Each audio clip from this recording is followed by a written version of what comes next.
शेतकरी मित्रांनो नमस्कार.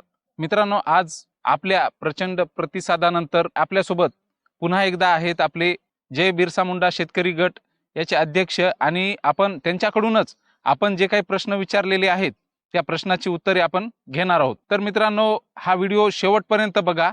या व्हिडिओमध्ये यांचा आपल्याला कॉन्टॅक्ट नंबर मिळणार आहे. महत्त्वाचे प्रश्न आपण काढून घेतलेले आहेत. पहिला प्रश्न असा आहे की करटुल्याची लागवड ही केव्हा केली जाते? सर, करटुल्याची लागवड जी आहे ते आपण बियाणं आणल्याच्या नंतर एप्रिलमध्ये आपण ट्रेमध्ये रोपं तयार करू शकतो.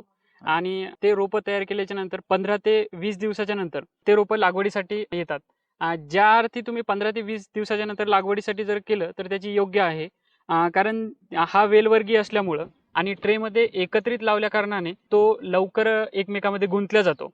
म्हणून 15 ते 20 दिवसामध्ये तुम्ही लगेच मेमध्ये किंवा मेच्या एंडिंगपर्यंत जर तुमचं रोप टाकण्याचं म्हणजे बियाणं टाकण्याचं जर उशीर झाला असेल तर हा मेच्या एंडिंगपर्यंत तुम्ही याची लागवड करू शकता. तुम्ही जी लागवड केलेली आहे ती कंदापासून केलेली आहे की बियाणापासून? आम्ही हा प्लॉट जो लागवड केलेला आहे हा संपूर्णपणे बियाणापासूनच केलेला आहे.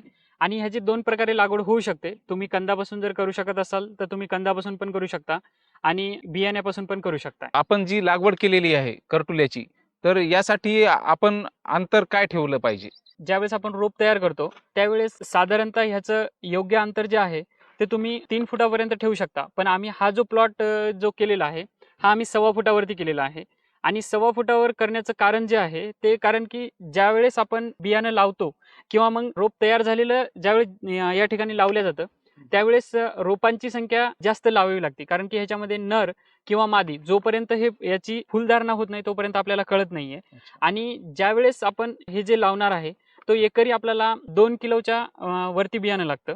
म्हणजे साधारण एकरी 2 किलो आपण पकडून चालू शकतो. आणि हे योग्य जे अंतर आहे ते 1.25 फुटावरती लावलं. आणि जे बेडचं अंतर आहे ते आम्ही पूर्णपणे 5चा बेड पाडलेला आहे.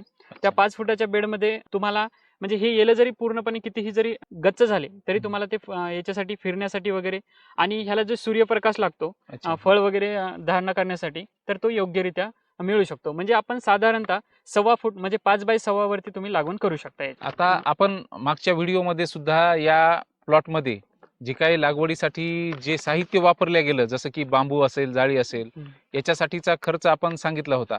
तर एका एकरसाठी साधारणतः किती खर्च येऊ शकतो? याच्यामध्ये संपूर्ण बियाणं जरी पकडलं आपण आणि सर्व जर शेणखत वगैरे जर तुमच्या घरचं असेल तर ह्याला पूर्णपणे 50 ते 55,000 रुपये एकरी खर्च येऊ शकतो. कारण की ह्याच्यामध्ये जो आहे रानभाजी असल्या कारणाने ह्याला आपण जास्त खर्च करण्याची कारण की बऱ्याच ठिकाणी बऱ्याच युट्यूबवाले वगैरे हे खर्च करा ते खर्च करा सांगतात.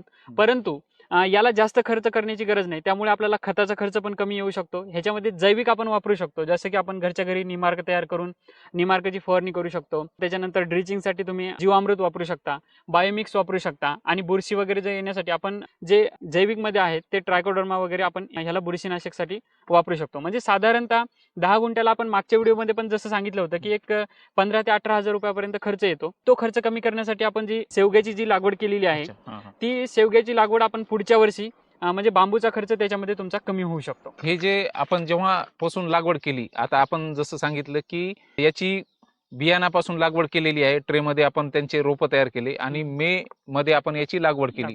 तर साधारण याचं जे फळधारणा किंवा याचं उत्पादन किती महिने चालू शकते? जर समजा आपण योग्य रित्या एप्रिलमध्ये जर बियाणं लागवड केलेलं असेल आणि रोपं तयार झाल्याच्या नंतर मे मध्ये जर तुम्ही रोपाची लागवड केलेली असेल आणि चांगल्या पद्धतीनं ह्याची जर निगा राखली तुम्ही तर साधारणतः तुम्हाला 1.5 महिन्याच्या नंतर ज्यावेळेस आपला पहिला पाऊस पडतो, पहिला पाऊस पडल्याच्या नंतर याला फळधारणा व्हायला सुरुवात होती. आणि पाऊस पडला याचा अर्थ आपल्याकडे रोगराई येणारच आहे. तुम्ही चांगल्या पद्धतीनं आणि चांगली जर निगा राखली याच्यामध्ये फवारणी वगैरे योग्यरित्या घेतली, ड्रिचिंग वगैरे जर योग्यरित्या केली तर तुमचा हा साधारण प्लॉट 3 ते 3.5 महिन्यापर्यंत हा प्लॉट चालू शकतो. आणि ह्याचा जो तोडा आहे तो तुम्हाला दर 3 दिवसाला तोडावा लागतो. आणि एका आता साधारण आमचा हा जो 10 गुंठ्याचा जो प्लॉट आहे ह्याच्यामध्ये आम्ही 20 ते 25 किलो 3 दिवसाला तोडतो.